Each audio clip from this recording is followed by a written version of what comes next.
Là, on était plutôt la guerre des civilisations, la guerre des religions. On est plutôt sur des thèmes d'extrême droite ou de droite dure. Je sais pas comment on peut dire les choses maintenant, parce que la droite a tendance quand même à être inspirée par l'extrême droite. Et puis, il y a toute une série de thèmes qu'on pourrait qualifier à gauche ou à l'extrême gauche.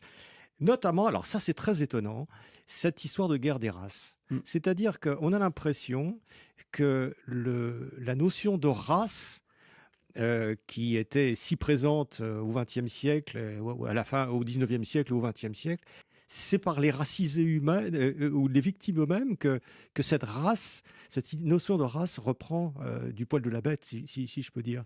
Oui, la bête immonde d'ailleurs même, parce que c'est très paradoxal, c'est une sorte d'antiracisme devenu fou, c'est-à-dire l'idée de base de ce qu'on appelle aujourd'hui la théorie critique de la race, qui s'est développée beaucoup dans les universités américaines, c'est de dire que ce qui nous paraît l'essence spontanément en tant que républicain de l'antiracisme, c'est-à-dire l'universalisme, c'est-à-dire de faire qu'on considère que la race n'existe pas, que la couleur de peau n'a pas d'importance, qu'il ne faut pas, que nous sommes, si je puis dire, tous pareils.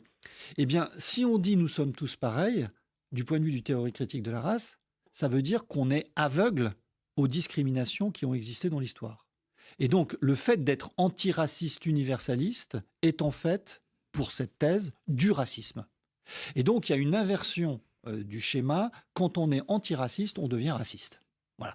Et ça, C'est un piège terrible, ça. C'est un piège terrible parce que, évidemment, on est très très embarrassé de dire oui, mais il ne s'agit pas pour nous de nier qu'il y a eu l'esclavage, etc. Et du coup, le discours se déploie comme une espèce de bulldozer en accusant, par exemple, la culture européenne et la démocratie en général d'être le comble du racisme.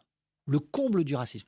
En oubliant, soit dit en pensant, que dans toute l'histoire de l'humanité, s'il y a une civilisation qui a une seule, qui a aboli l'esclavage, c'est la civilisation de la démocratie. Une seule.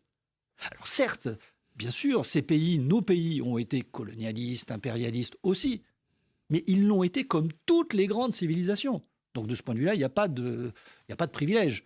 En revanche, à l'aune de l'histoire humaine, les seuls exemples historiques d'abolition de l'esclavage, c'est en effet en Europe, dans la culture de la démocratie qui montante en Angleterre et en France.